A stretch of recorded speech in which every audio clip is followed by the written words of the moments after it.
Look. Nice. Woo! What's going on? What's Sorry. happening? What a pain in the butt. Yeah, I know. We gotta get that down a little smoother. But that's no weird. biggie. My tan is from sitting at a couple places, riding my bike every day, and then also from sitting at Mother's outside, drinking green juice, eating fish, and sipping on gin and juice. Laid back. Uh-oh. Tanya's going to peek in real quick. What's happening over there? Crazy land. I bought this bike, and on my bike, it has this Garmin. That he left out on our balcony for. It's a what do you call it? It's a GPS. GPS tracking. And this alone is worth $300. I got the bike for Come on, Jiggy. $250. Nice. $700 bike plus that, so it's like $1,000 bike for $250. I'll take it. 18 speed. Come here, Jiggy. I don't even know how to do that. 18? Really? Well, you know what it is. The lower, a lot of the lower gears you don't even use. Okay, was it like 3 and... You'll go through and it's like I'll jump 5 gears at a time. You need to get out of I know, here. I'm trying. Is it like a 3 and 6? Like 3 on the initial and then 6 in each? Can you close the door behind me? Oh my God, the dogs. I think those are hound dogs because they always hound you for food. I'm on Eddie Bravo's on Sunday again. Oh, yeah? Awesome. Yeah. Who are you taking with you? I'm not sure yet because this one's going to be a little creepier. Not creepier, but more in depth and some weird stuff. So I have an option or two to bring a couple of real strange guys. I don't know. I might even get Patrick Price on the phone and do a voice because he wants to be a part of that. That's awesome. That's gonna be good. Pat's got some weird stuff. I mean, he's far out there, so I mean, he's right up my alley. But guys would probably be weird. They're especially late at night. Guys get really super weird. Eddie just got into it pretty good yesterday with I don't know. I didn't see the whole thing, but it was on Twitter. It was like a flame war with chemtrails and all kinds of stuff. Because Joe Rogan has that new show, and they did something. Well, he asked me last night at 1:30 in the morning. He goes, "What do you think about chemtrails? Do you believe in them or not?" I go, "Well, yeah. It's not quite sure what's in them, but I know there's barium in them. There's some other like non-earthly metals that they found in them. So they're putting like non-earth metals in them and dropping them on us. And it's a vapor trail behind these airplanes. I don't know what it is. I mean, is it fertilizer? Are they trying to affect the weather? Why do they need to affect the weather? Did you watch the show? Did you watch Joe's show? Yeah. And the HARP thing, you know, that guy he didn't talk, did he? That guy wouldn't talk about because I believe that he didn't want to be responsible for ratting those guys out for actually creating tsunamis and earthquakes and Katrina. Yeah, I'm gonna watch it tonight. I've only seen about 10 minutes of it. I saw the one last week on Bigfoot. I'm gonna be watching the weather one tonight. Well, it was interesting. The Bigfoot one that he did was good because it actually had a guy that had the Bigfoots talking. It had the Sasquatches talking. I saw that one, which I've never heard before. Yeah, it was pretty neat. Yeah. That's gonna be a cool show. They got all kinds of cool stuff coming up on it. But that's great. You're gonna be on Eddie's show again because that first one was fun. I'll be watching for that. Oh, thank you. Cool. Yeah, that's good. I think you guys hit it off pretty good. You're gonna have a good time. I think so. I've been talking to him regularly. He's getting ready. He's fighting Royler. They have a metamorphosis, so they're gonna compete against. Because Eddie beat him in Abu Dhabi, and so Royler wants to compete against him again. So I said, "What? That's gonna be crazy because Royler wants to redeem himself, just to say, hey, he beat me once, but he's not going to beat me twice. And I said, can you imagine if you beat him again? When a big statement. When is that scheduled for? I think it's October. Will that be televised?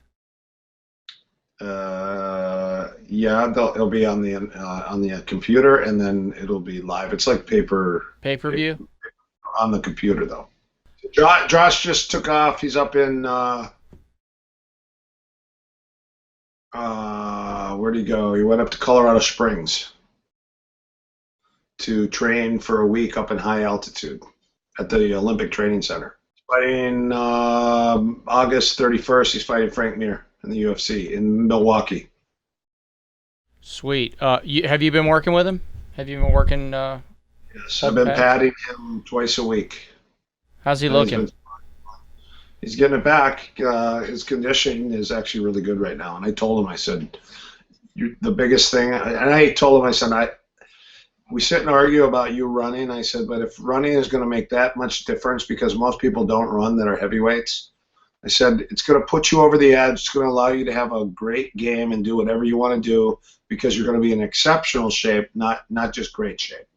How many days a week does he train? Is it every day? Is it twice a day? What's his normal program? No, he trains one time a day, and he does stuff on the weekends. I don't know how much, but during the week he's there Monday, Tuesday, Wednesday, Thursday, and then if it's too hot or too far, he'll stay in LA and run and do some stuff there. And he comes here, and then he goes to the Tap Out gym. Okay. In LA. How many coaches does he have for a fight? He's got a boxing coach right now who I have never seen before. I just met him yesterday. Seems like a nice guy. And that's it. And then he's got a strength and conditioning guy next door. The guy's name is Eric Arabello. He's got CrossFit Virtus next door. Okay. How old is Josh now? 35. He's your age. Nice. I wish.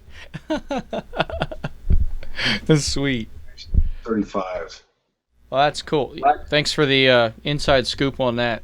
I know the guys will like hearing that. I did a self-defense seminar Saturday, and it was about 50 to 60 people at the gym. Yeah, it was packed, and we filmed it. It was throat chops, eye jabs, groin smacks, sandwiches, headbutts, elbows, double arm bars on the ground, the Gracie get up. It was 2 hours of a ton of techniques, finger locks. Will this be something our premium members can expect to appear? Yeah, the self-defense stuff is part of, it's going to be all part of the CSW curriculum. I had two more things that I wanted to do as far as like big projects. One would be, I wanted to do, I was thinking about it, and I think I should do a shoot boxing DVD series, which is punching, kicking, and throwing, and then do the MMA series. My MMA series, I've already written it out. It's 24 pages. It's too big. I mean, it literally will have to be like a library almost. I mean, it almost should be a book, the MMA stuff. Well, that's fine. We're set up for it. We're set up to handle all of that now. And then I'll go right into the self-defense stuff. Okay, so self-defense. First we had CSW. Then we had, what's about to come out is STX, and then Tier 3 will be self-defense. It's a submission wrestling, levels 1 to 10, and then there's specialty stuff, which is the arm bars and the chicken wings and the leg locks and the key locks that you've shot, right? Yes. So you have the key locks, which are the bicep crusher things, the compression locks, and then I also just filmed a new thing called the helicopter series, which is 21 moves, all on the Motion Master stuff, and it's all on all the helicopter, reverse helicopter, from side control, from north and south, from guard passing, from half guard, from active guard, knee on belly. I have so much stuff now that I'm ready to release because I only have 4 DVDs to go, or 3 at this point, that were in the archive. I'm pretty much caught up. So what's about to go in the premium area and then get released to the public is the 2013 camp. That's finished. I just have to get the covers finished up, and I'll be showing those to you shortly. Yeah, I'd like to see them. For your approval.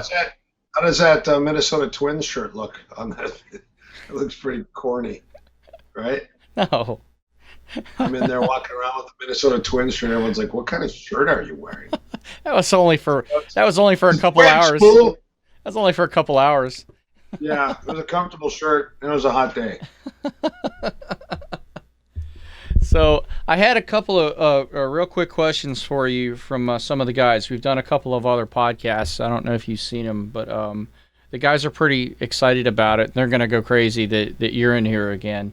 Unfortunately, Alan was busy. He wanted to be in here with us too. But he is available this weekend. If you're around, we can do another one. But just the main question that all of the guys wanted to know is we want clarification on the beginning and ending salutation for a CSW class, the Japanese salutation. Shooto Salutation? Correct. So when you walk in, Seiza means on your knees, attention. Seiza. And then you say Hanjitsu no Keiko Hajime Mashite, which means let's begin. And then they say Hajime. And then in the end, you come back and you say Seiza Makso, which means meditate, close your eyes and relax. Clap your hands twice. Note, which means come back. And then you say Hanjitsu no Keiko Owarimasu. And they say Domo arigato gozaimashita. Or Domo arigato gozaimasu. When you walk in, you go Seiza, and then that means everyone comes in and kneels. And then you go Hanjitsu no Keiko Hajime Mashite, and they go Hajime, which means let's begin. So the first thing says, kneel, we will now begin class, and then they say, let's begin. Hajime means let's begin, or begin. Then in the ending, Hanjitsu no Keiko Owarimasu means we are now finished training. And they say, Domo arigato gozaimasu means thank you very much. Which means thank you. Fantastic. Okay, so one more time. You can just let's do the English version. Okay. Line up. Kneel. We will now begin training. Bow. And they say, let's begin. And then they bow. You bow. Boom. We will now begin training. As you're bowing, they say, let's begin. So then, in the end, you say, training is now through. And they said, thank you for your training, and you bow. But when you seiza, when you come back and seiza on the second part, as you seiza, you sit quietly with your hands on your top of your thighs, you're kneeling, and you meditate on your training and focus your energy and center and ground yourself. But you focus on the training that you did, and then when they go, note, means open your eyes and come back. And then you go, we are now finished training. And then they bow to you and they say, thank you for our training. Then you stand up and you line up. Everyone lines up, and then you high five or handshake or hug everyone on the way down. That's it. Fantastic. Oh, man. That's the American English version. Can you one more time for me, just with me shutting up, can you go through the opening and the closing again, just so I can have one good, clear one? We're gonna when you walk Japanese? In the beginning of the class and then the end of class. Japanese? Yes. Okay. So you walk in, you go Seiza, means everyone kneels and lines up one straight line. The advanced guy should be to the far left of the line. So if you have a line facing you, the far left of the line should be all the advanced guys, and then it should go back. And you could do rows if you have a ton of students, or the advanced guys should be to the far left. And then it goes less. The newest guy should be to the far right. Okay. So you say Seiza, and then you say Hanjitsu no Keiko Hajime Mas, or Mashite. And they say Hajime, or Hajimas. Then at the end, you say Seiza, and then you go makso. Makso is meditate. And then you go note, means open your eyes and come back. And then you say hanjitsu no keiko owarimasu. And they say domo arigato gozaimasu, or they say domo arigato sensei. You stand up, you run to the end, and you high five or handshake or hug each man on the way down, or woman, or kid, or alien, or pet dog, or Sasquatch, whoever's there. Too much Rogan. Awesome. Thank you very much. I know a lot of the guys were asking for that one. So at the beginning it just says, okay, line up, let's bow in. Bowing in is respect, means the beginning of the class. Like you could have all this chatter going on. Like when I used to teach Taekwondo, all this chatter, the kids would be running and jumping and hanging on my legs, jumping on my back. And I go, Junbi, bang, and you're right at attention. And you go, Chariot, Kyungne, right? And that's how they begin class. And that means everything's serious from then on out. You're no longer everyone's friend. You are now the teacher, and they have to respect you and mind their mouth and manners. Awesome. So it's the same thing, but they have, like, for Taekwondo, they also have bow to the flag, bow to your instructor, and that's it. Chariot Kyungne, Subumnem Kyungne. Sabomnim. Awesome. Junbi. And then go in Korean is Sijak. What is go in Chinese? I don't know. Well, Sifa Larry Usaris go, okay, gung. And then he go, okay, jeet. So he would always say gung, which I'm not even sure, which meant go. And then jeet, which meant stop. Jeet sao, jeet tech, jeet kundo. But jeet means stop. But in Spanish, it's alto. Out of control. Oh, that's cool. Yeah, well, that's the main thing we wanted to get this week. So, it's Thursday, so we may talk again Saturday if you have time. I'd like to get Alan. Saturday, we're going to have an open sparring at our school. We used to have, on the average, about 30 to 50 people show up on Saturdays and go crazy and spar and roll, and it's kind of dropped off. So I called some of the local guys that used to train with us, and I said, hey, do you want to send some guys over to get some sparring in? Just some amateur sparring, no winner, no trophy, and then have a barbecue afterwards. And they're like, yeah. So we got a bunch of guys coming down, a lot of the local schools bringing some guys just to come in and get some guys to roll, to kickbox, to box, to roll with, to wrestle with, and to do some MMA stuff with.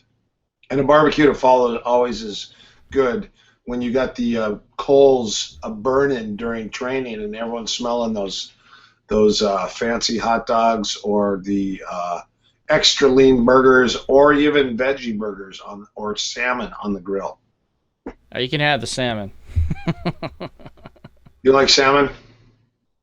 Have you ever had trouser trout? Yeah, I made the mistake at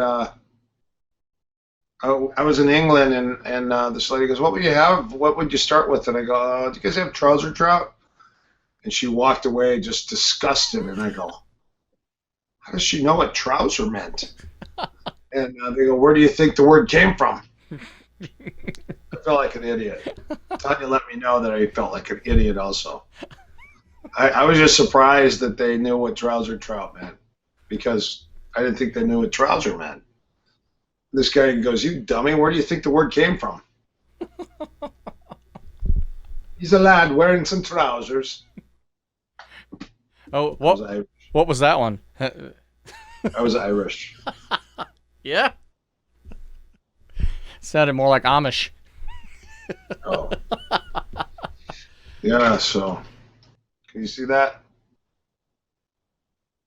Is that the Spikers fight? Yeah. Didn't you say you guys were both hung over for that one?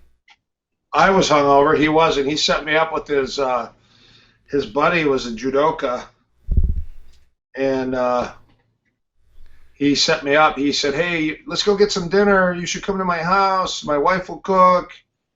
And I said, well, I got a fight tomorrow. I don't think it's a good idea. He goes, well, it's an insult if you don't come over if you've been invited to a Japanese house. So I went over there, and I go, okay, thank you for inviting me. And he goes, my wife is not here. And I go, oh, that's weird. And he goes, tonight we eat pizza and beer. But he said, pizza and beer. And I went, I'm fighting tomorrow. I can't eat pizza and beer. And he goes, sure you can. And I'm starving because I just got done cutting weight, and I was super thirsty. And he goes, just one piece and one beer. And when you drink your drink in Japan, if your glass is half full, they fill it up to the top. So every time you empty it, boom, they fill it. And I was like, 4 beers later and 2 pizzas later, we're stumbling across the lawn. He walked me back 2 miles across the lawn, and we got into a grappling match in the lawn out in the grass because the guy was – I said, what's your favorite throw? And he goes, this. I go, but wouldn't you counter it like this? And he goes, go ahead. And he went to throw me, and he jumped on his back, and we're rolling around trying to choke him out in the grass. The guy's probably like 10 years older than me. And we get back to the gym. I'm tiptoeing in past Sensei Yuri and all the fighters that are sleeping. And I'm like, man, I'm in so much trouble. I'm completely drunk. And I've got pizza all over my face, grass stains and dirt all over my elbows and my knees, and grass all over on me. And I'm like tiptoeing in. I got to bed. I'm just laying there. I'm so dead. I am so much in trouble. And I think I was in such fear of messing up that I actually did really good, and I beat the crap out of the guy. We went 5 rounds. It was 100% humidity and almost 100 degrees. Bert Richardson was there. I think Ron. I don't know if Ed Wedding. I think maybe Jonathan Eusebio. And Yuri, Sensei Yuri, we're all there in my corner. And after the fight, I go, hey, how come you guys weren't talking to me between rounds? And they go, what are you talking about? We were talking the whole time. And I go, oh yeah, I forgot. I didn't forget. I just didn't remember because I was hungover. But I still won, and I still choked him. Yeah, that was the guillotine, right? You got him with a guillotine? Yeah. I don't think I have. We have that fight. Yeah, I don't have that one here. That's the one where you put him through the ropes, right? Well, he kept, every time I'd hit him, he kept like putting his hands up like that, and I go, well, if you don't want to fight, so I just shoved him, and he did a flip over the ropes. And he cut his chin, and his eyes were like huge, because he landed on his head. And then he came back in, and then I think he uchimated me or something, and tried to rip my head off, and then he got to the mount. Oh, he side controlled my head off, and then he just slid to the mount. And when he was mounted, he put his bloody chin in my eye socket and was trying to chin choke me. So when he was chin choking me with his blood, I could taste his blood dripping into my mouth. And I'm like, he's from Holland. We don't have AIDS or Hep C tests here. We haven't been tested for anything, and this guy's bleeding in my mouth right now. So to get his chin out of my eye, I just put my hand on his face, and my finger went in his eye a little bit. Well, he was cheating anyways. That's illegal. So I put my thumb in his eye, and they took a picture of it, and they go, look how Paulson's cheating here with his thumb in his eye. And I was like, I got a bloody chin in my eye socket. And I was getting him off, and I was pushing his head, and my thumb was like, not deep, but it was like, and they're like, oh, dirty fighting. I was a dirty fighter. They didn't even know. I mean. And hungover. Yeah, and he said he was going to, and then I went to a fight a week later. I fought a bare knuckle fight, and he said he choked the hell out of me.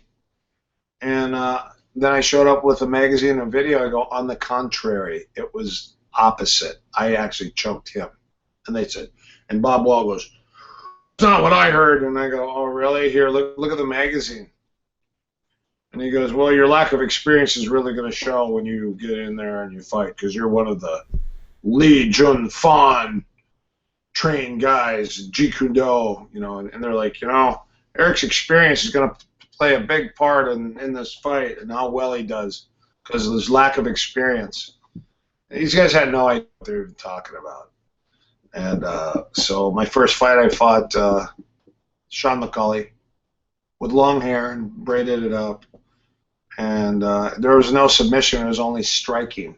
Yeah. And I got on his back and then elbowed him illegally 8 times, I think. And then we became friends after that. I'm going to have to wrap us up. I'm going to get in trouble. My other half is up there waiting for me to go up and grab a bite to eat. Yeah, you gotta. You have to know who's the boss, and you need to know when to say when. All right, guys. Sunday I'll be on Eddie Bravo podcast. I believe it starts at midnight. It's 2 or 3 hours. It's going to have a bunch of weird stuff on there if you guys are interested. And I'm sure we'll have some interesting conversations. I can't wait. That's awesome. I'm glad you're going to be on there. Yeah, me too. Eddie's got a lot of energy. He's intriguing, and he's got a lot of, it'll be interesting to see how everything's going with him after the last time we saw him. He's starting to get ready to train. Now he's been in full training to get ready to fight or to grapple Royler again, so it should be interesting. That's great. Yeah, I thought he was a neat dude. I thought you guys had a great dynamic. Well, it's like we lived in 2 parallel universes at the same time. We know not almost all, but a lot of the same people. A lot of the same people and have a lot of the same familiar stories. Very cool. Sensei Erik Paulson, thank you very much. Don't touch mustache. That means you're welcome. Don't touch my mustache. See you soon. Take care, Erik. Thanks, Bob. Thank you. Thanks, guys. See you soon. Talk to you guys soon.